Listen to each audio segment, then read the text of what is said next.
Most of us have heard hundreds of sermons, maybe thousands over the years. I imagine most of you can think of a handful that have stayed with you. I hope you can at least think of one. But there's a sermon that I heard as a college student that has stayed with me because it profoundly changed the way I understand prayer. My college chaplain, Michael, preached this sermon, and at the time, he seemed so old and wise. He was in his mid-40s, the same age I am now. And Michael told us about a problem he was having with his back and the pain it was causing. He told us that he prayed for a miracle, for God to take away his back pain. But that was not the focus of his prayers. It was a little perfunctory, like an insurance policy. Just in case this works, why not? The focus of his prayers was asking God to help him find a way to live with his pain. He asked God to transform his relationship with the pain in a way that allowed him to coexist with it. And that simple shift in thinking changed my life. Sometimes when we feel as if God isn't hearing our prayers or our prayers aren't being answered, we need to shift how we are praying. Instead of praying for a parking space at U Village, close to the store you need to visit, perhaps you say a prayer of thanksgiving that you have the health and ability to walk from the far parking garage all the way down to the Pottery Barn. A time when I shifted how I was praying was when a family member was sick. When my mother-in-law, Kathy, was diagnosed with pancreatic cancer a few years ago, I remembered Michael's sermon.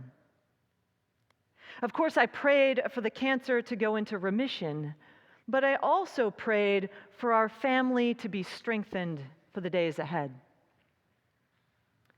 And 2 summers ago, when she was dying of pancreatic cancer, I prayed for Kathy to find comfort in her faith and relief from any pain. I prayed for my family to be able to soak up every minute spent with her, creating memories for the rest of our lives.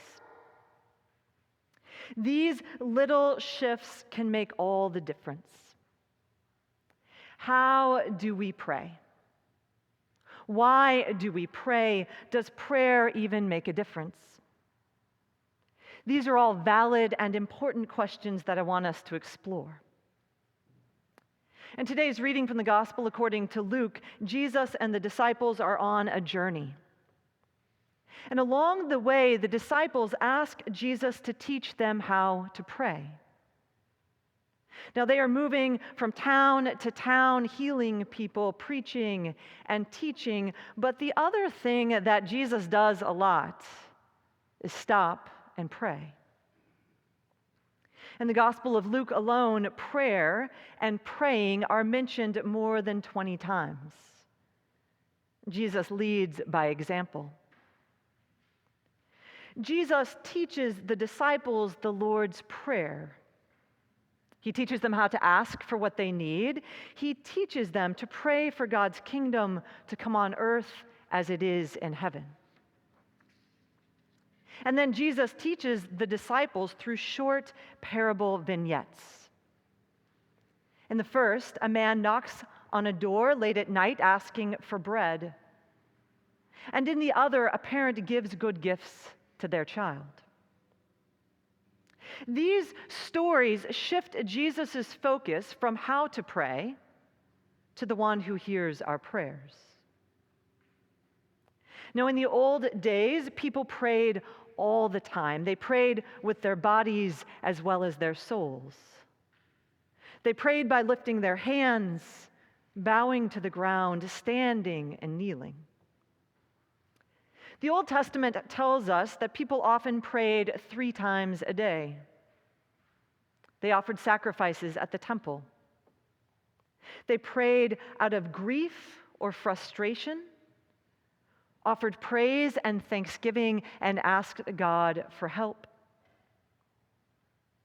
In the New Testament, prayer changes slightly. Jesus prays regularly, sometimes alone, sometimes in a crowd. He prays before major events and often on the top of mountains. When he prays, Jesus usually begins his prayer with the word Abba, the Aramaic word for father, indicating intimacy with the one to whom he is praying. How do you pray? Do you pray when gathered in community? Do you pray before meals or upon waking? Do you pray with your family or in solitude? Do you pray while walking the dog or strolling along the beach?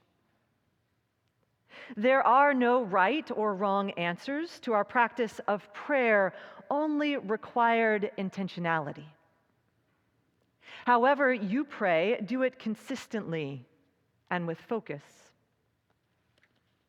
Many of us pray corporately like we are right now, praying with our bodies and voices in words spoken and sung. And some of us pray in the interconnectedness of God's creation, in the daily flow of our lives. This kind of prayer takes time to notice. When you are outside, prayerfully notice the sunset, or the fragrance of honeysuckle in bloom, or the slug creeping along the garden path. When you are traveling or on your way to work, prayerfully notice the people you meet. Each and every person made in the image and likeness of God, from the unhoused person sleeping on the bus, to the flight attendant serving you a beverage, to the family member seated beside you. When you pray by noticing, it shifts the world. When you go about your day in a mindset of prayerful noticing, you aren't looking for what the world can do for you. Instead, it forces you to be in the world as the humans that we are. This shift in posture, in the way you approach the world, takes you to a place of love and empathy and compassion. And still, we may be tempted to pray for magical outcomes.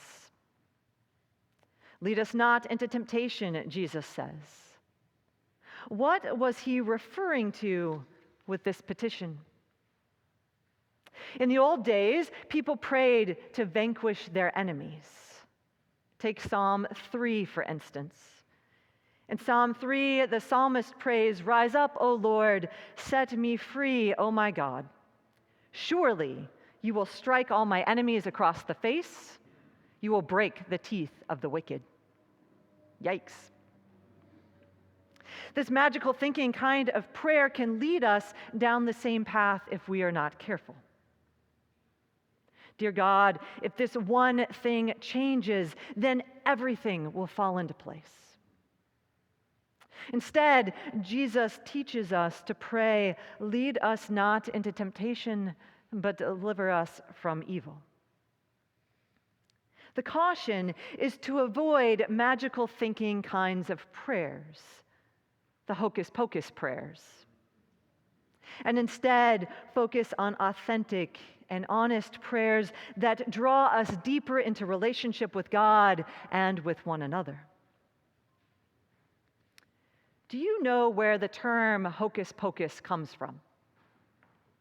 Hocus pocus comes from many, many years ago when churches were more like a marketplace or a farmer's market. Out here, it was noisy with animals and children wandering around. While up at the altar, the priest was presiding over the Eucharist. There would have been a screen between the nave where you are and the sanctuary where the altar is. And every once in a while, someone up front would ring the Sanctus bells, like we do at 11 a.m., and they would ring it at the really important parts of the Eucharistic prayer, so the people would know when to stop and pay attention. Now, at this time in history, the priest would say all of the prayers in Latin. So when the priest came to the epiclesis, that is the point in which we believe the ordinary bread and wine are changed into bread and wine with the presence of Christ. At that point, the priest would quote Jesus saying, "Hoc est corpus meum." This is my body. And the people milling about in the marketplace nave, they thought the priest was saying hocus pocus. Hocus pocus, now the bread and wine are Jesus.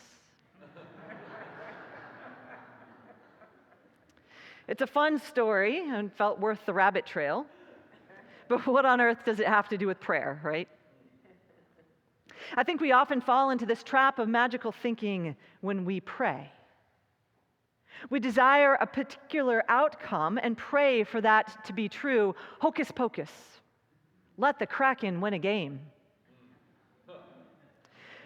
It's true.